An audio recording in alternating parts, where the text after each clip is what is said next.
Buenas, muchas gracias por participar de la cuarta jornada anual de laboratorio organizada por la plataforma educativa Cox.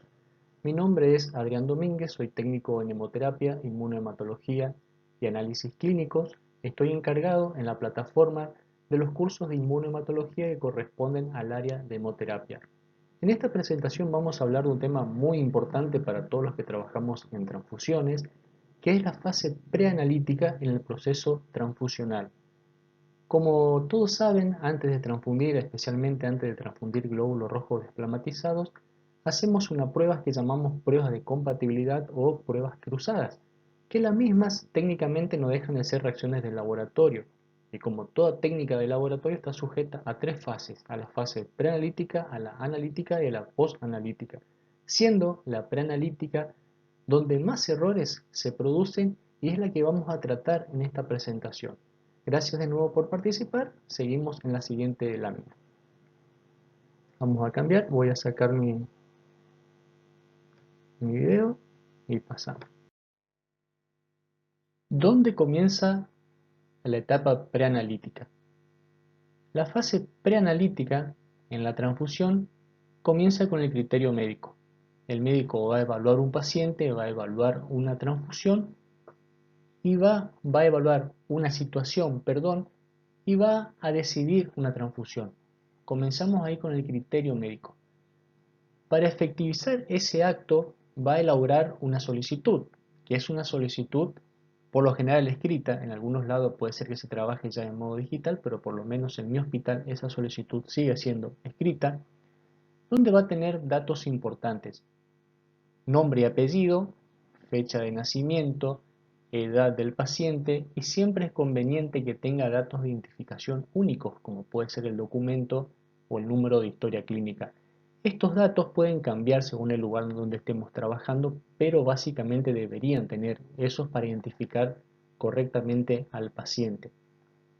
El personal de hemoterapia o de banco de sangre va a hacer la recepción de la solicitud, donde va a verificar que esos datos estén completos, que además de la identificación del paciente, va a tener información clínica como el diagnóstico, el estado del paciente o resultados de laboratorio relevantes como pueden ser el hematocrito y la hemoglobina. Va a detallar qué hemocomponentes necesitan, en qué cantidad, el carácter de la urgencia. No es lo mismo una transfusión dentro de las 3 horas a una transfusión dentro de las 24 horas o compatibilizar una unidad de sangre de modo preventivo para una intervención quirúrgica. También cuando recepcionamos esa solicitud vamos a ver un espacio para datos operativos, que puede ser la fecha en que llegó al servicio, la hora en que la recibió el técnico, y eso es muy importante para tener una trazabilidad en los sistemas de hemovigilancia. En esta etapa es recomendable que se haga toda consulta al médico de datos que necesitemos, o también al familiar o al paciente si alguna vez fue transfundido, si estuvo embarazada en caso de que sea una mujer, y tener así un registro administrativo, digamos, para en caso de tener una prueba de compatibilidad positiva, tengamos una referencia y no estemos a último momento. Mira, me dio positivo la prueba cruzada, me dio, le hice un panel selector, detector y me da positivo. Y ahí te pones a preguntar, entonces, ¿será que estuvo embarazada? ¿Será que fue transfundido? Si vos tenés un registro administrativo de todas esas cuestiones, te vas a ahorrar mucho tiempo y vas a pasar directamente a las pruebas complementarias para resolver la situación. Cuando tenemos todo lo administrativo resuelto, pasamos a la obtención de la muestra, a las pruebas de laboratorio y el acto final, que es la transfusión. Este título lo puse el primer paso hacia la seguridad transfusional porque es lo que yo considero, y en base a lo que es la evidencia en hemovigilancia, donde comienzan los problemas más graves, por ejemplo, en las incompatibilidades AU, que es en la identificación del paciente. La identificación del paciente no comienza solamente en tomar muestra y sacarle sangre o recibir la sangre y rotular el tubo. Comienza la identificación personal. Cuando nos presentamos como personal de hemoterapia o personal de laboratorio frente al paciente, saludamos y lo que primero debemos decir es: ¿cómo se llama usted? Esto es muy distinto a decir: usted es fulano de tal. ¿Por qué? Porque por más que el paciente esté bien cognitivamente, puede estar cansado, puede estar o también bajo efectos de anestesia o aturdido, o simplemente no nos puede escuchar. Yo en el hospital donde trabajo hay aires acondicionados que hacen mucho ruido y a veces dificulta la comunicación con el paciente, o en salas de maternidad tenés al lado una señora con un bebé llorando y querés identificar a una paciente que tenés que transfundir, y ese ruido de interferencia puede ser que vos le decís: usted es fulano de tal, y él te va a confirmar positivamente. Vas a tomar muestra y vas a rotular a un paciente que no es el que estás buscando. Por eso la identificación es: ¿usted es fulano de tal? No. Lo correcto es: señor, ¿cómo es su nombre y apellido? Señora, ¿cómo es su nombre y apellido? Y lograr esa conexión con el paciente, esa conexión cognitiva, luz de lucidez con el paciente. Ahí comienza la identificación.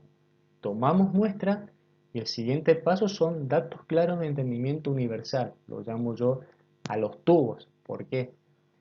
Tiene que ser que cualquiera que agarre el tubo lo identifique.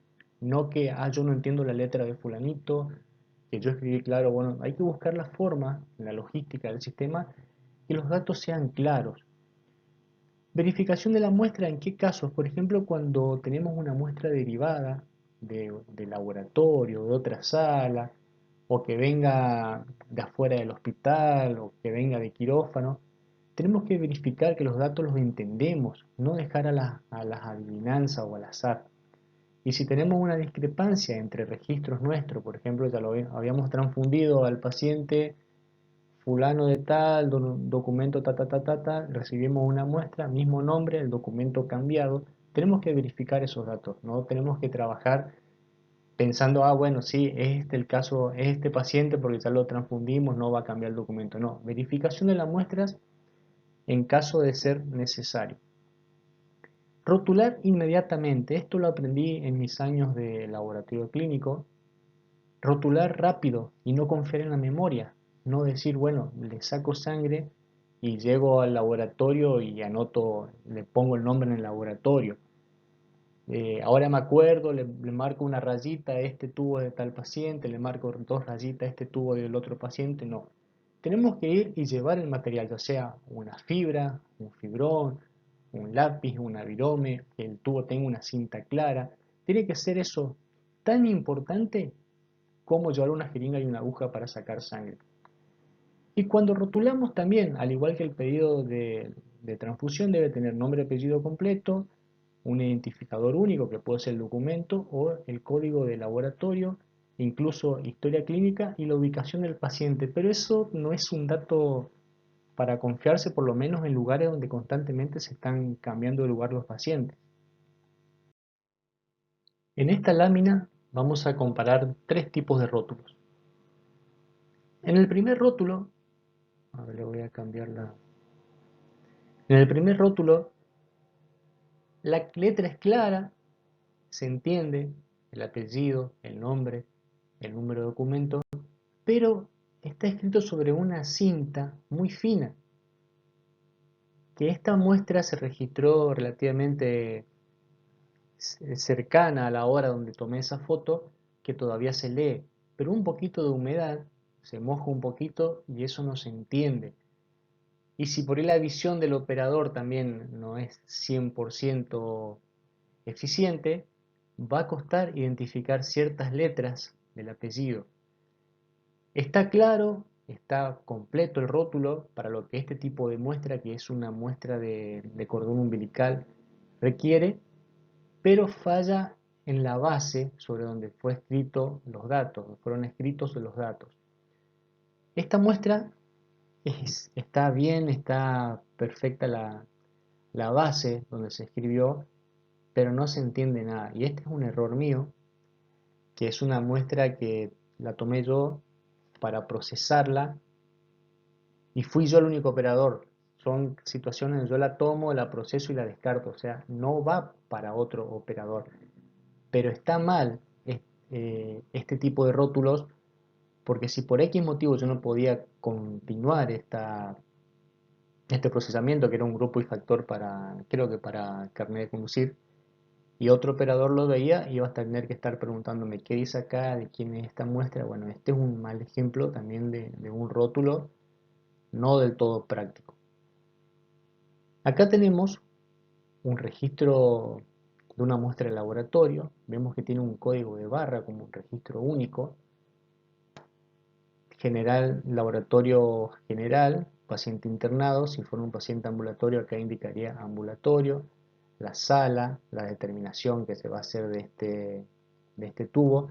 Y del otro lado, no lo puse para proteger la identidad del paciente, pero tiene el apellido y el nombre completo, tiene el documento y tiene el nombre, el número de historia clínica o un código de registro único de laboratorio.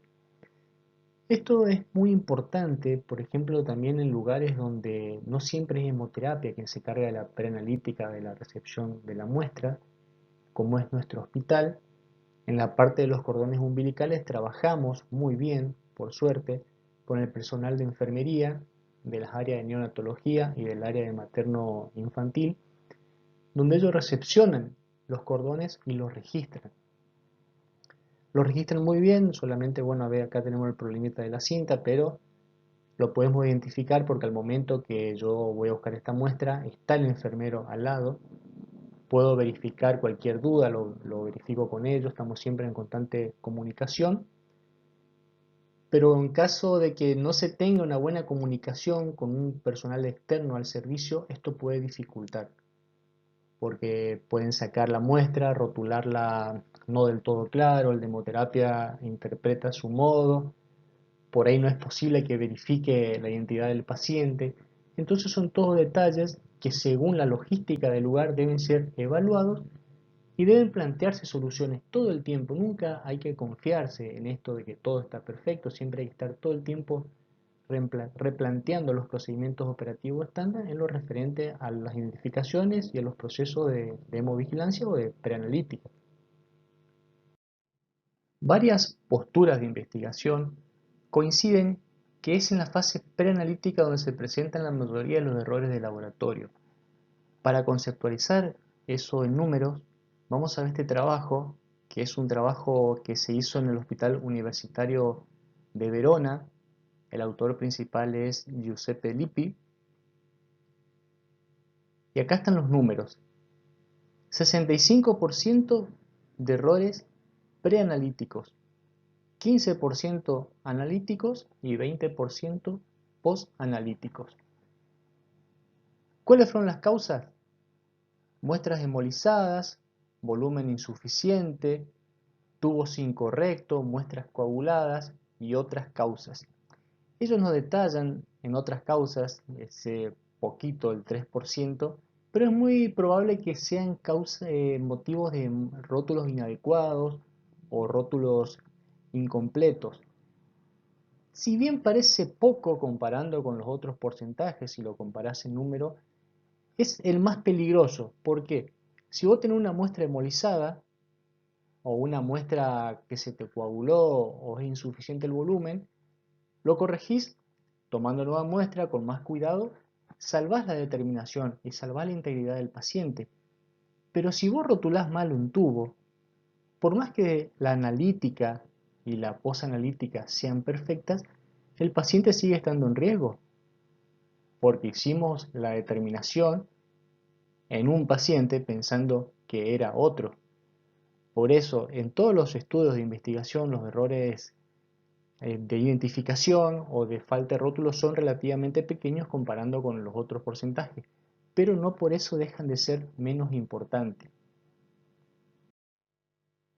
Relacionando con el estudio anterior, vamos a ver que un factor muy asociado a los errores preanalíticos es el estrés o presión que tiene una situación de urgencia.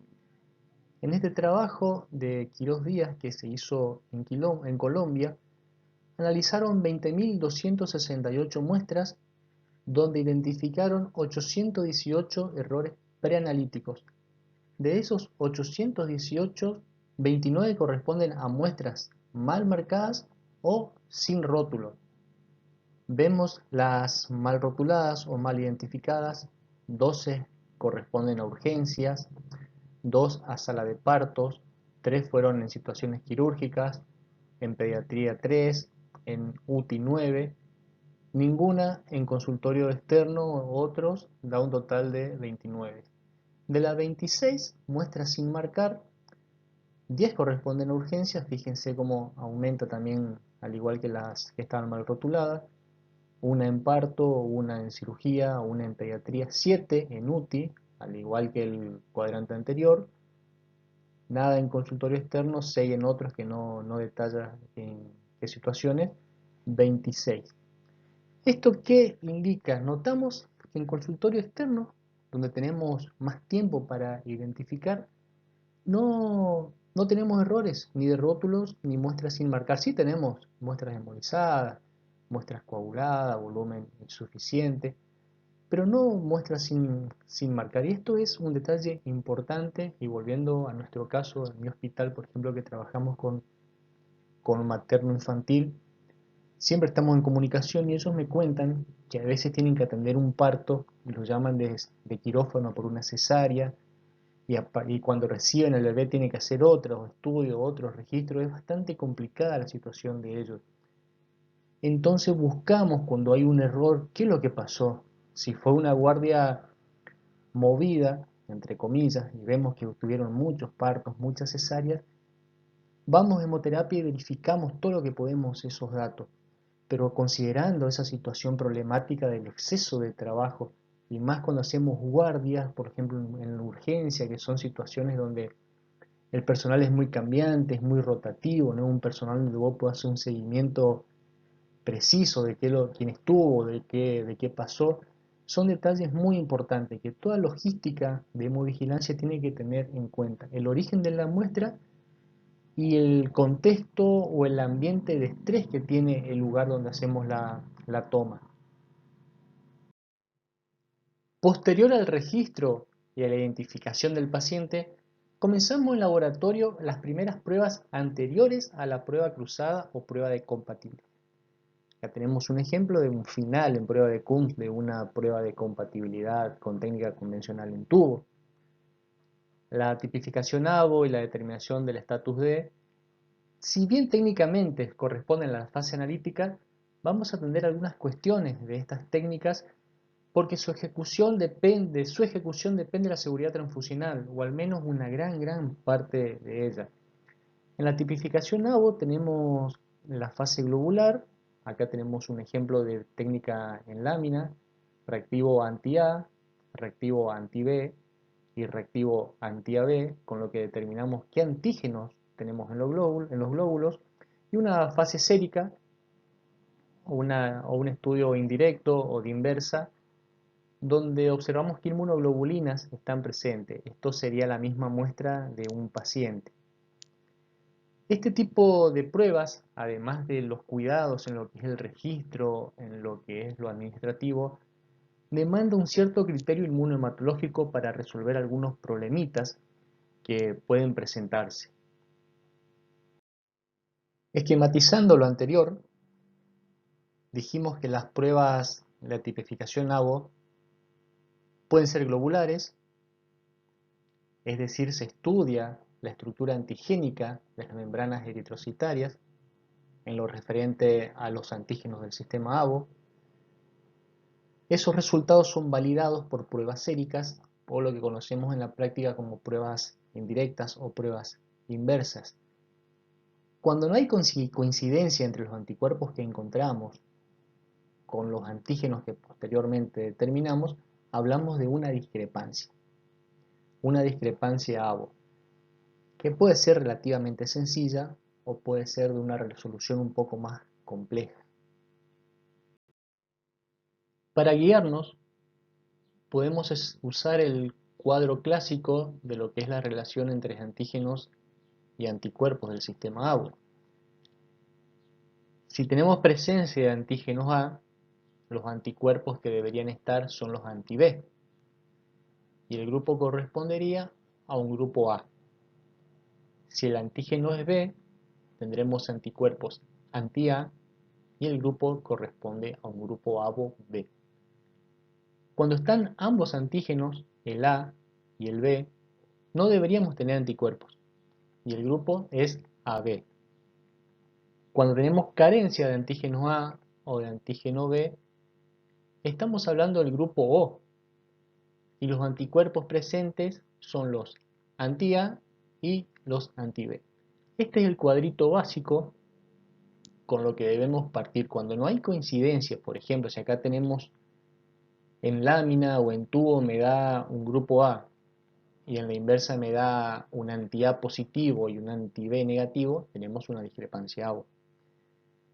Si acá tenemos un antígeno B y acá no tenemos reacción, agregamos glóbulos A1, glóbulos B y no tenemos reacción en la prueba inversa, algo está pasando, es una discrepancia ABO. Y así con cualquier ejemplo que no haya coincidencia, de acá tenés los dos antígenos AB positivo y acá te aglutina los dos, anti-A1 positivo en tubo, anti-B positivo en tubo, podés decir grupo AB, no, porque tenemos una discrepancia. Bueno, eso es una discrepancia ABO que tenemos que resolver antes de continuar con el resto de las pruebas. Los problemas en la discrepancia SABO pueden ser globulares o séricos. Ejemplos, las alteraciones en la expresión genética, es decir, una menor presentación de los antígenos en las membranas eritrocitarias, da lugar a conceptos de subgrupos, que estos pueden causar reacciones inespecíficas, campos mixtos o directamente no evidenciar reacciones macroscópicamente visibles. Reacciones inesperadas que puede ser por crioglutininas, anticuerpos fríos que no son clínicamente significativos, pero interfieren en las reacciones, o anticuerpos irregulares que son diferentes a los del sistema ABO, que también pueden dar reacciones con antígenos del glóbulo rojo y ser confundidos con reacciones positivas en una prueba de determinación de inversa. Ausencia de actividad inmunológica, ejemplo en neonatos, o también pacientes inmunosuprimidos. Incorrecta preparación de la muestra, usar muestras hemolizadas o muy antiguas. Y las deficiencias técnicas. Por ejemplo, pueden ser las lecturas. Si centrifugamos un tubo de prueba excesivamente, va a costar más disgregar el aglutinato y podemos confundir con un falso positivo. Si centrifugamos poco, ya sea con pocas revoluciones o con poco tiempo, podemos no evidenciar, no detectar reacciones débiles. Todo eso influye en la discrepancia ABO. Por eso cuando detectamos que algo no está coincidiendo, tenemos que empezar a ver las pruebas una por una, revisar si hicimos todo correcto y empezar a investigar. Si está todo correcto, empezar a investigar dónde puede estar el problema. Hasta ahora estuvimos viendo el sistema ABO, tanto su tipificación directa como su tipificación indirecta o prueba inversa y las consideraciones generales. Antes de continuar, quiero hacer una aclaración. En la lámina anterior, cuando dije que una centrifugación excesiva en una prueba inversa puede costar disgregar el aglutinato, en realidad lo que se forma es un botón globular, porque no necesariamente tiene interacción antígeno-anticuerpo. Puede ser una reacción negativa donde no hay interacción antígeno-anticuerpo, entonces lo que disgregamos es un botón globular y no un aglutinato. Aclarado ese tema, vamos a ver la próxima determinación que complementa al sistema ABO. El sistema ABO, haciendo un repaso rápido, puede indicar que una persona sea de grupo A, de grupo B o de grupo O. Pero hablar de A positivo, A negativo, O positivo o negativo requiere tener el dato de la determinación del antígeno D en esa membrana. Una membrana que tenga el antígeno D expresada en sus eritrocitos señala a un individuo RH positivo. Glóbulos carentes del antígeno D nos indica un RH negativo. El sistema RH, si bien el antígeno D es importante para determinar la positividad o negatividad de un sistema RH, tiene otros antígenos muy importantes como el C grande, el C chico, el E grande y el E chico, que puede ser que el antígeno D no esté presente, pero sí los otros y también tener algunos problemas con anticuerpos irregulares. Repasando, el antígeno D, su presencia, nos va a indicar un individuo RH positivo. La ausencia nos habla de una persona RH negativo. Pero en ocasiones, ese antígeno o esa expresión antigénica sufre variaciones. Cuando la variación se da en la cantidad de antígenos que logran expresar los eritrocitos, hablamos de variaciones cuantitativas. Si los cambios se dan en la estructura química del antígeno, es decir, cambios estructurales en el antígeno D, nos referimos a variantes cualitativas. Eso hace que una misma persona pueda ser considerada RH negativo, RH positivo, vuelve a ser RH negativo y vuelve a ser RH positivo. ¿Y eso qué depende? Depende de la situación en la que estamos analizando a esa persona. No es lo mismo que alguien tenga variantes en el antígeno D y esté en una situación de embarazo, un receptor que está por recibir transfusiones, alguien que va a donar sangre o un recién nacido. Según ese contexto se hace la interpretación del RH, pero no significa que el RH cambia. Lo que cambia es la interpretación que hacemos. Es también determinante considerar junto a la situación del individuo qué tipo de reactivo estamos utilizando, si pueden o no detectar las variantes del antígeno D. En el escenario de las transfusiones, si estamos ante un donante con variantes en el antígeno D, debemos considerarlo RH positivo y ser su unidad transfundida a un receptor RH positivo, no a un receptor RH negativo. En cambio, si estamos estudiando un receptor y detectamos variantes en el antígeno D, deberá ser de modo preventivo transfundido con unidades RH negativo.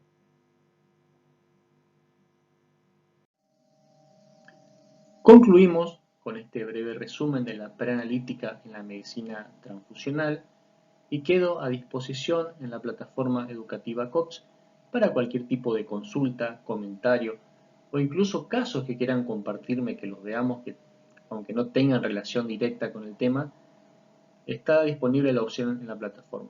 Muchas gracias por participar, que tengan un buen día.